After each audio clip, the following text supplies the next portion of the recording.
What's good, people? I'm back. Uh, yeah, I'm gonna be breaking down the UFC fight night. Adesanya versus Pyfer. There's, let's just get straight into it. There's been a lot of fights cancelled here. A lot of fights cancelled. Let's get straight into it. Starting off with the first fight on the card: Alexia Thainara versus Bruna Brazil. Fuck Bruna Brazil, bro. See, every time I pick against Bruna Brazil, she wins, and every time I pick Bruna Brazil, she loses. And she's been a win-loss fighter, and you look at her fucking record, dude. She lost her last fight. Before that, she beat Shiming. Before that, she lost. Before that, she won. Before that, she lost. Before that, she won, and before that, she lost. This bitch is a win-loss fighter in the UFC, dude. And obviously, if we go by the win-loss record thing, she should beat Alexia Thainara. But, dude, Alexia Thainara, she's on a fucking run. She's 13-1. Her only loss is to Bruna Brazil, where she got put in a guillotine. Fuck. The fucking mosquitoes, dude. The fucking mosquitoes. Where she got put into a guillotine. That's her only loss. And, this happens in women's MMA a lot. A lot of fighters will have rematches where before the UFC on the regional scene or somewhere else they have fought already, and a lot of times what happens is the fighter who has lost ends up winning in the rematch. So I think that's exactly what's gonna happen. I've seen it happen before. I think it happened with Jocelyn Edwards' last fight. What the fuck not? Uh, and also Alexia Thainara, dude. Her grappling, she she's a phenomenal grappler, dude. Bruna Brazil, on the other hand, not so much. Not so much. I mean, and Bruna Brazil, hold on.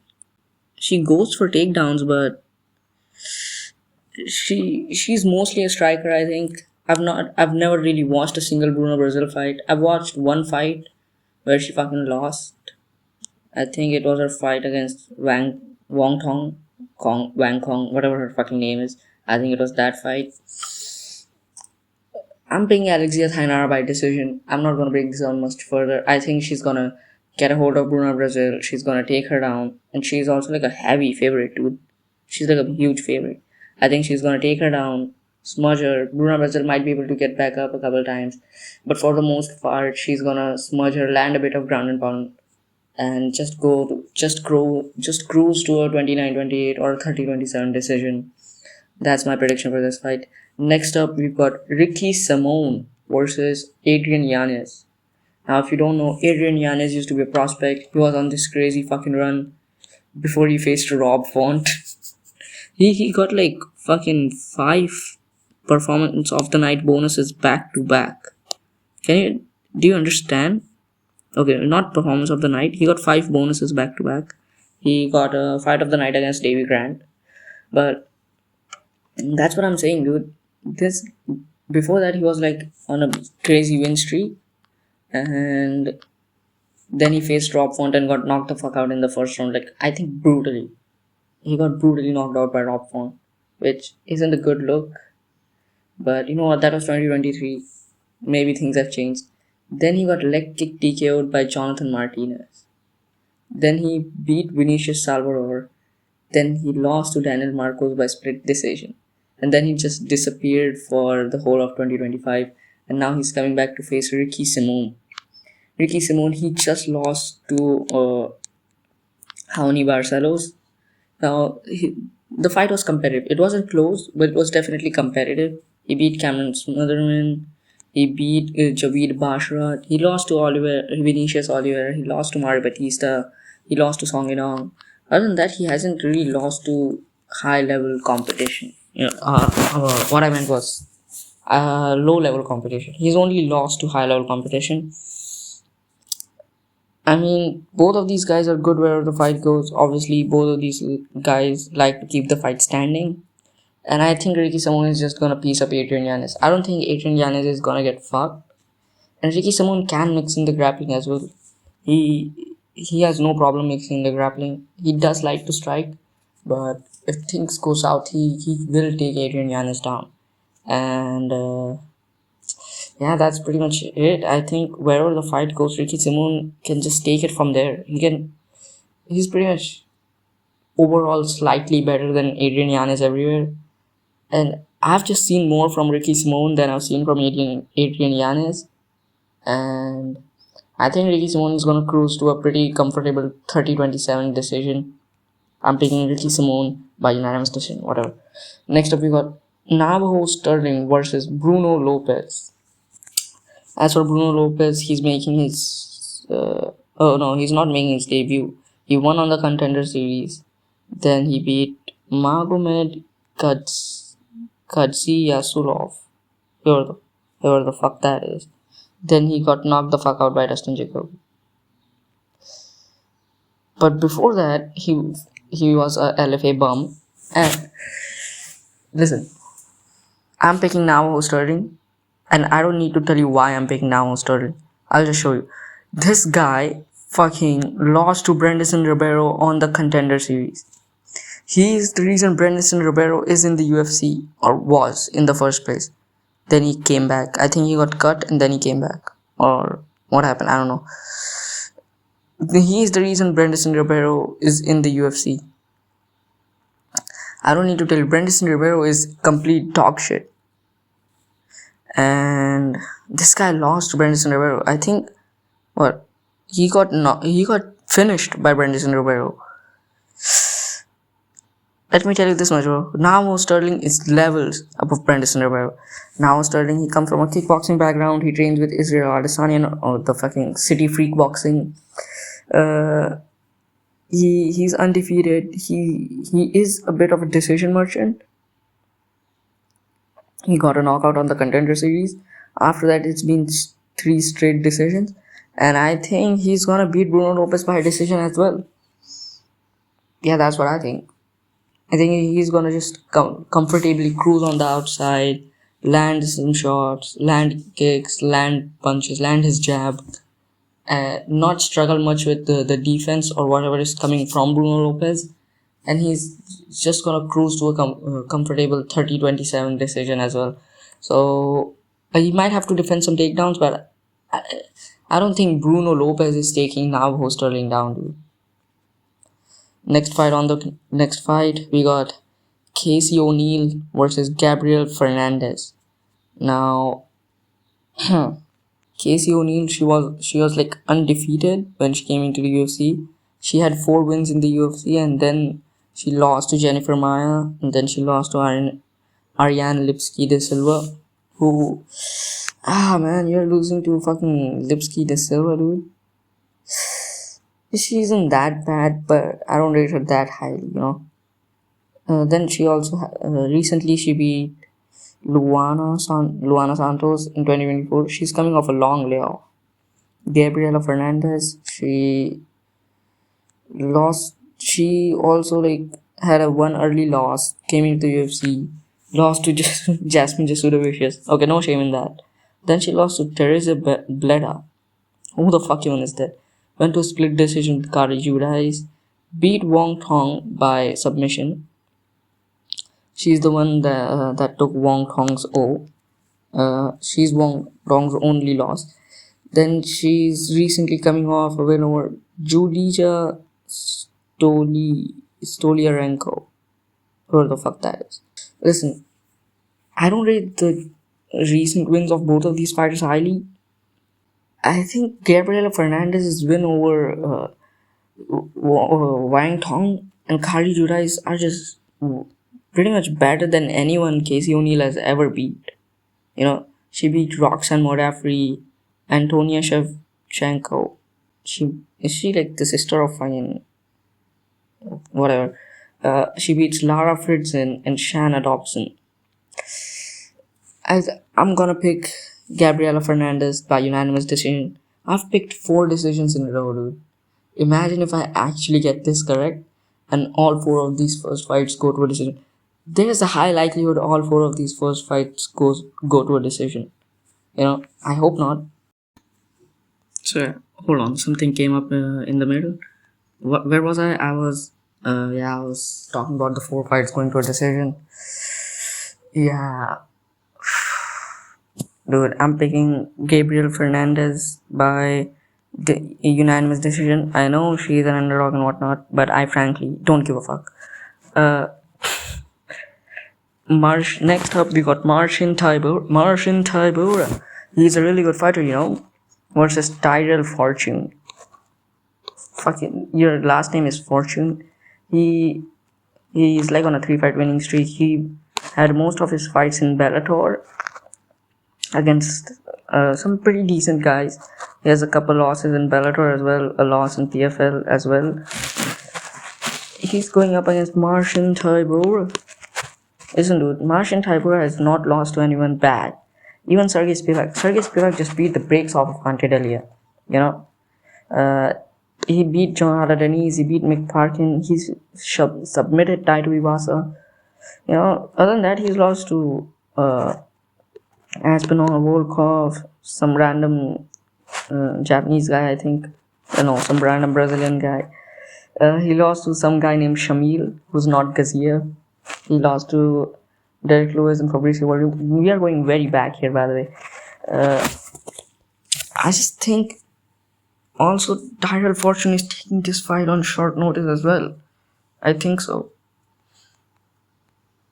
Taito Iwasa was supposed to fight Walter Walker, but Walter Walker is obviously injured. His leg hasn't healed properly. So Tyrell Fortune will be stepping up on short notice. Listen, dude, I don't like how Tyrell Fortune, his most recent fights aren't even in PFL or Bellator, dude. He's in some random ass promotions. So I'm gonna pick Marcin Tybura by unanimous blob decision. He probably is gonna just strike at range. Probably gonna take him down and probably is gonna blob at him at range. Just blob him down, I guess. I'm picking Marcin Tybura by unanimous decision. Okay, dude, this is getting out of hand. I've picked 5 decisions. Okay, you know what? I'm not picking Marcin Tybura by unanimous decision. I'm gonna pick Tybura by round 3 KO TKO. I'm gonna pick Marcin Tybura by round 3 knockout. I think it will probably be ground and pound, but I could see Marcin Tybura just knocking Tyrell Fortune down. But it would probably be just a ground and pound off of a takedown. So yeah, I'm picking Marcin Tybura by round 3 KO TKO. Next up, we got Chase Hooper versus Lance Gibson Jr. Listen, I'm a big Chase the Bronx. I'm a big Chase Hooper fan. I'm a big Chase the Dream Hooper fan. We are writing the Chase Hooper storyline. He, after moving up to lightweight, he was on a pretty decent run until he lost to Alexander Hernandez, who himself is pretty decent. I think Hernandez is around ranked level-ish. Alexander Hernandez too was used to be a featherweight. Now he moved up to lightweight and now he's doing pretty well. He had a couple fights at welterweight. Oh, I meant featherweight. I'm a fucking idiot. After moving up to lightweight, he's on a 4-fight winning streak. He just knocked out Chase Hooper and Diego Ferreira back to back. So I don't know, man. Alexander Hernandez, he's fine. He's good. I know, and it was a bit of an early stoppage as well. It was very late into the round. You could maybe give 2 seconds more to Chase Hooper to recover, to try to get him to recover. But you know what? Whatever. Chase Hooper got knocked the fuck out. But he's like a submission artist. He's pretty much Charles Oliveira before Charles Oliveira went on the fucking title run. So, and Lance Gibson Jr. is coming off a decision loss to King Green. It was on short notice, I think. Hold on. Lance Gibson Jr. I don't think it was on short notice. He just made his debut against Bobby Queen Green. So yeah, dude, I don't fucking know. Listen, let me get this straight. I'm picking Chase Hooper. I think Chase Hooper is probably gonna get pieced up, and in round 2, midway through round two or late round two, he's probably gonna latch up a submission, maybe from bottom, maybe after taking uh, Lance Gibson Jr. down. First round will be close. It will be mostly on the feet, you know. And I think Jay Super just got knocked the fuck out horribly. So I think he's probably gonna learn from the mistake and probably not rush into range without worrying about the strikes coming towards him. And yeah, I think he's gonna submit Lance Gibson Jr. in the second round. Next fight on the card, we got Ignacio Bahamondes versus Tofik Musayev. Ignacio Bahamondes, he was like this big prospect. He lost his UFC debut to John McTessie. He also lost to Ludovic Klein. He lost to Rafael Fiziev. His most recent fight was a loss to Rafael Fiziev, which isn't that bad. But listen, there's levels to this shit. Tofik Musayev, he just lost to just lost to McKinney Vs You know, the fight was supposed to be at lightweight. It was It was cancelled and then made at catchweight because McKinney Vs missed weight. Tofik Musayev is just a random bum, dude. Ignacio Bahamondes. There's a win Ignacio Bahamondes has. 2 wins actually. He submitted Jalen Turner and he knocked out Manuel Torres. Manuel Torres is ranked. He was supposed to fight Benil Dariush. We were scared for Big Benny Benil Dariush, dude, because we thought Manuel Torres was gonna knock him out. And Ignacio Bahamondes knocked Manuel Torres out. He submitted Jalen Turner. Jalen Turner just came back and put a beating on fucking Edson Barboza, dude. So I'm just saying, this shit will not be close. I'm picking Ignacio Bahamondes by round 2 KO TKO. I was gonna say round 1, but my reasoning is I think Tofik Musayev will probably wrestle a bit early on in round 1 to try to prevent striking exchanges. But in round 2 he'll get a bit tired. I think round 1 he'll be able to, delay the knockout to round 2. But I think round 2 Ignacio Bahamondes is knocking out Tofik Musayev. Next fight, you got Terence McKinney versus Kyle Nelson. Now, I'm just picking this shit off of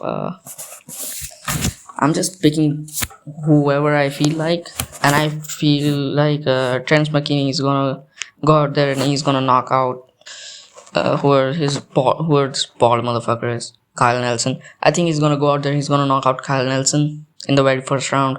I'm picking Terence McKinney by knockout in the first. You know how it is. Either Terence McKinney loses in the first round or he wins in the first round. It's pretty fucking simple. I think Kyle Nelson, he's not that good, bro. His most recent win is against Matt Favola. He got knocked out by Steve Garcia. Okay, I get it. Steve Garcia is good. But, dude, his wins are fucking Bill Algeo, Fernando Padilla, Blake Byler. He went to a draw with Duho Choi. He lost to fucking Jai Herbert and Billy Quarantillo. I'm sorry, man. I think he's exactly the type of guy that would get knocked out in the first round by like a fucking spinning wheel kick by Terence McKinney, dude. He seems like that guy. Next fight on the card, we got Mansoor Abdul-Malik versus Yusri Belgaroui. Now, if you don't know Yusri Belgaroui, he used to be this big kickboxer back in glory. He lost to Adesanya. He beat Pereira once. He did lose to Pereira twice after that. But he was like big in the kickboxing scene, and now he's transitioned to MMA, and he's actually training with Poatan. So I think he's gonna be decent. And I thought he was gonna lose to Azamat Bekwev because Bekwev would have attempted takedowns. Hold on, let me see if Bekwev attempted any takedowns in that fight. Hold on. Bekwev actually got 4 takedowns. But only 3 minutes and 20 seconds of control time. But You know what? I think Mansoor Abdul-Malik is not that good, bro. He's overrated as fuck. Like, his wins are Dusko Todorovic, Nick Klein. He had a draw. He went to a draw with Cody Brundledge. The fucking middleweight Anthony Smith, he went to a draw with him. He beat Antonio Trockley. Yeah, great, Grady. He beat Antonio Trockley. He beat Wes Schultz on the contender series. Wes Schultz. Wes Schultz is complete dog shit. He beat Wes Schultz on the contender series. Other than that, he's fought complete bombs. Like, there's not a single good win on his record. Yusri Belgaroui on the other hand, he knocked out Azamat Bekwev. He beat some random guy on the contender series. So, I don't know, man. He did also lose to Marco Tulio on the contender series before. I think he got he got unanimous. He lost by unanimous decision. It's not that bad. And Marco Tulio himself, he's pretty good. He's actually a pretty good fighter. So I'm gonna pick Yusri Belgaroui by round 1 knockout. I think it's gonna come very early. Because at first I was thinking maybe Abdul-Malik goes for a takedown or something. I think Mansoor Abdul-Malik will go for a takedown. He'll stall against the fence for like a little bit, and as soon as they separate, after like a couple swings, usually Belgaroui is gonna knock this guy the fuck out. Yeah, that's what I think is gonna happen. Next fight on the card, we got Julian Erosa versus Larian Douglas. I don't know what to tell you, bro. I think Larian Douglas is gonna win, and I'm picking Larian Douglas by unanimous decision. I was gonna pick Larian Douglas by finish of some sort, but I think Julian Erosa, man, fucking Melquizel Costa wasn't able to finish this guy. I think in this, but also he got finished by Fernando Padilla and Alex Caceres. That's bad. He doesn't have any decent wins except for maybe fucking Hakeem Dawodu and Steven Peterson and Nate Landwehr, but it's fucking Nate Landwehr. Larian Douglas, I think he's making his UFC debut. He beat Cam Teague on the contender series and whatnot. Hold the fuck up. Cam Teague's only other loss is also on the contender series, and that's to Kevin Vallejos. Cam Teague went to a decision, I think. No, he got knocked out by Kevin Vallejos, and he got knocked out even earlier by Larian Douglas. Now, I'm not comparing Larian Douglas to Kevin Vallejos, and Larian Douglas did lose to a couple guys on the regional scene, including Chepe Mariscal. But dude, I think Larian Douglas is gonna beat Julian Erosa by unanimous decision. Next fight on the card, we got Michael Chiesa versus Nico Price. Oh my fucking god. What is this fight doing on the main card, dude? What are we doing? What is this fight doing on the main card? Like, who gives a fuck about Michael Chiesa, dude? He's 38 years old. And I'm still gonna pick him. First of all, Nico Price is taking this fight on short notice. Nico Price, he's like on a fucking, He's like on a 3-fight losing streak. His win is his UFC win. What is his fucking record? He's a 8-10 record. He has a 8-10 record. He just got finished by Nikolai Vertenikov, he's decent, but I don't think he's that good to get like completely dominated by, Michael Chiesa. He's old and full of mold, but he's on a 3-fight winning streak. He beat Ferguson, he beat Max Griffin, he beat Court McGee. And I think he's gonna beat Nico Price by submission in the fucking, I don't know, dude. In the first round. I'm picking Michael Chiesa by round 1 submission. I'm not gonna break this fight down much further. I really don't give a fuck. I could not care less about this fight. Next fight is on the card. Hold on. Next fight on the card is Alexa Grasso versus Macy Barber. Now, if you don't know, Macy Barber has 2 losses. One of them being to Roxanne Modafferi, and the other one being to Alexa Grasso. And after that, she has been on like how many fights winning streak? She's on a 7-fight winning streak. She beat Miranda Maverick, which is a great win. She beat Montana de la Rosa. Who the fuck is that? She beat Jessica High, decent. Andrea Lee, decent win. She beat Amanda Ribas. She beat Caitlin Serminara. Who the fuck is that? And she's recently coming off a win over Karine Silva. I don't rate Karine Silva that highly because she lost to fucking Viviana Araújo. But I did like what I was seeing from Macy Barber, and also for Alexa Grasso, man. She completely shat the bed against Natalia Silva, dude. Like, she completely... I don't know what she was doing against Natalia Silva. She could not get a single takedown against Natalia Silva, dude. And even in her fight against Macy Barber, the first fight, she got taken down more. Macy Barber actually had 3 takedowns. Alexa Grasso had 0. And I think Macy Barber's striking is gonna be better now than it was before. And I think Alexa Grasso's striking hasn't improved that much. You know, Alexa Grasso is still mainly a striker, and she got absolutely pieced up by Natalia Silva. And I think Macy Barber can do the same, but with takedowns and with control time and with grappling and everything. I know Alexa Grasso is a great grappler and all that, but I think this is it. This is it, bro. And I'm a Macy Barber believer as well. I'm a big Macy Barber believer. I believe in Macy Barber, dude. And she also got illegally upkicked in the fight against fucking Karine Silva too. So I think Macy Barber is gonna win by obviously a fucking decision. I think Macy Barber is gonna win by unanimous decision. Now, as for the main event, we have Israel Adesanya versus Joe Bodycam of Pyfer. Now, Joe Pyfer, he's like a really good prospect. He has like 2 losses. He's like 3 losses. 1 loss is like on the regional scene outside the UFC. He lost to Dustin Stolfools, but that was actually an injury. He landed on his fucking shoulder off of a takedown. He framed on his shoulder. Then he fucking lost. And I don't think people understand. Joe Pyfer is a really good grappler. Yeah, he completely fucked it up against Abuse Magomedov in the first round, but then he came back in the second round and completely fucking ragdolled Abuse Magomedov. That was also due to Abuse's horrible gas tank, but still, it was still pretty good. He's like this fucking power puncher. He like knocked down Kevin Gastelum 2 times, if I'm not wrong. Hold on. I think I am wrong. What the fuck, dude? Sorry, my shit glitched out. He knocked down Kevin Gastelum twice. He knocked down Abuse Magomedov once. I think, like, dude, are we serious? Are we serious right now?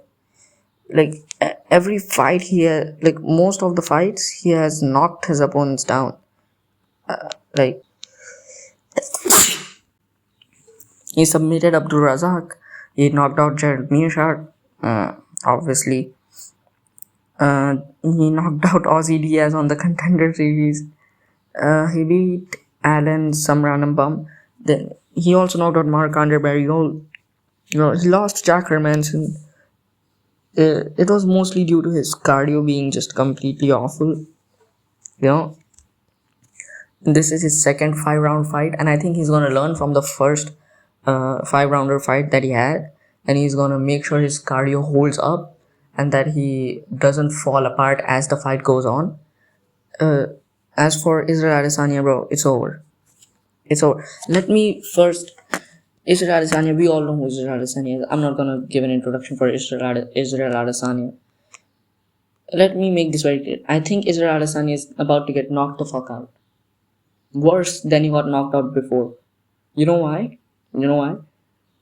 Because Joe Pyfer actually has like crazy power. I know, and Adesanya's chin is also deteriorating.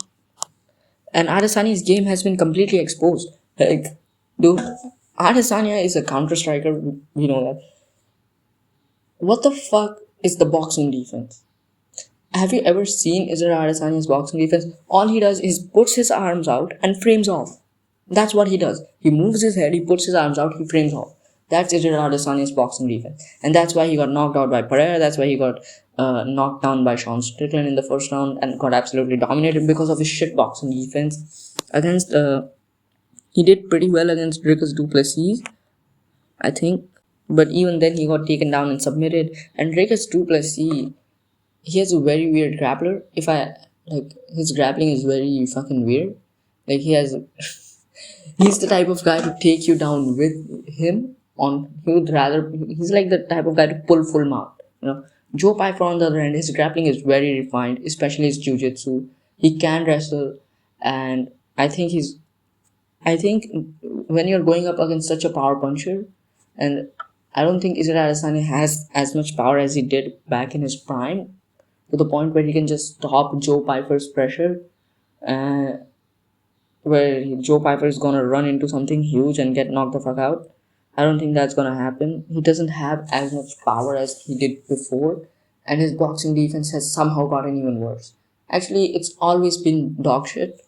It's just nobody exploited it first, or at least, and also Israel Adesanya low-key had a better chin back in the day than he did now. You look at the Whitaker fights, like in the Whitaker fights, he kept getting caught by Robert Whitaker, dude.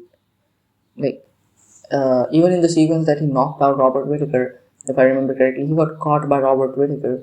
And I think people are gonna fucking learn that his boxing defense is absolutely horrible. Like, all he does is frames off on you, tries to push you back. I think all you have to do is slip. All you have to do is slip to the side, land a fucking straight down the pipe. Exactly as Nasruddin Imavov did. Exactly as Sean Strickland did. That's exactly what you have to do. And Dricus Du Plessis, his striking is not that refined to the point where he can do that. But I think if anybody can do it, it's fucking Joe Piper, dude. And it's not just the fact that Israel Adesanya's boxing defense is horrible. It's the fact that Joe Piper has power.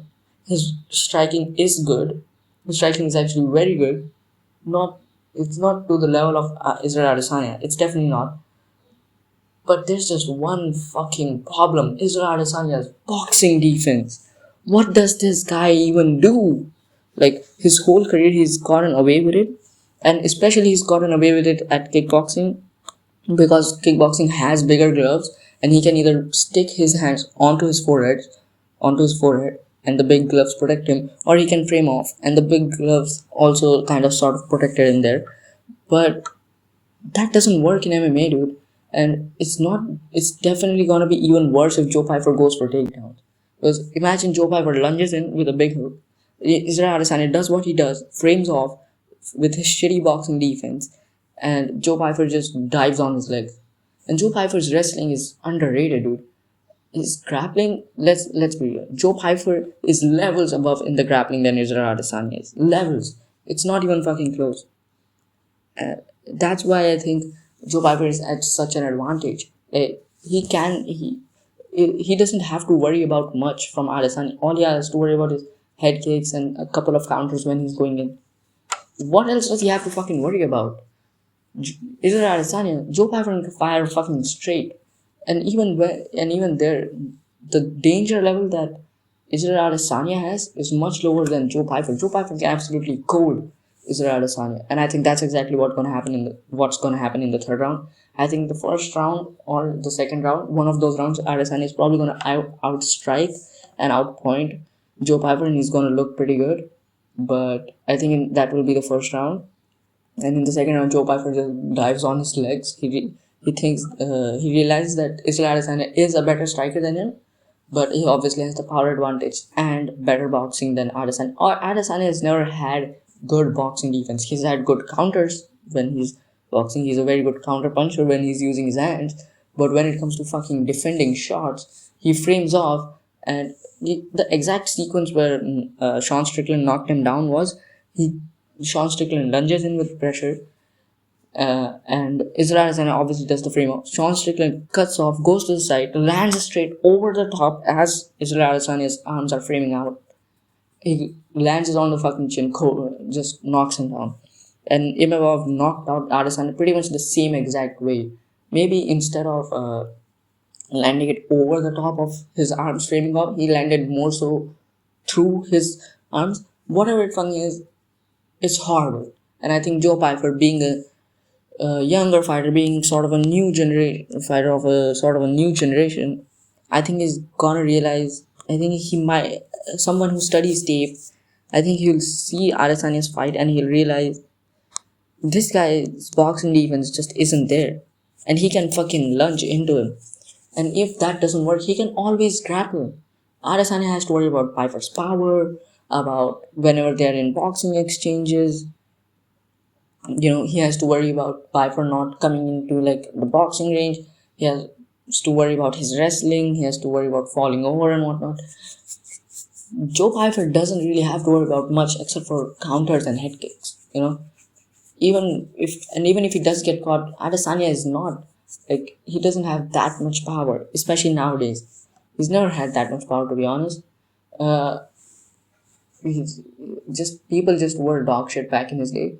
I'm not saying Robert Whittaker was abysmal, but to be honest, he wasn't that good either. So I'm just saying, Joe Piper, second round, he's gonna go out, he's gonna grapple fuck him. Israel Adesanya is gonna frame off his arms in the third round at some point. Maybe expecting a takedown even, he's gonna frame off his arms. And over the top, Joe Piper just lands a fucking straight, or maybe even a hook and just colds him. I don't think it will be like a absolute colding. Like Israel Adesanya will fall down bad, and then Joe Piper, but he won't be out, and then Joe Piper will follow up, and maybe Adesanya is out, maybe he's not, but I'm guaranteeing he's gonna fall down bad on his ass, and that's my prediction for this fight and this card. And yeah, that's pretty much it. I don't like doing this prediction bullshit because I'm actually not very good when it comes to talking about my predictions. My predictions are actually pretty decent, but when it comes to making videos, I completely shit the bed. A very interesting video is coming out tomorrow, so yeah, and I know the thumbnail was a bit fucked up. Thumbnail was a bit clickbaity, but you know what? I'm gonna make clickbaity thumbnails. That's just what I do. You know, that's just what I do. That's just what he does. So I guess yeah, that's pretty much it, and I'll see you guys in the next one.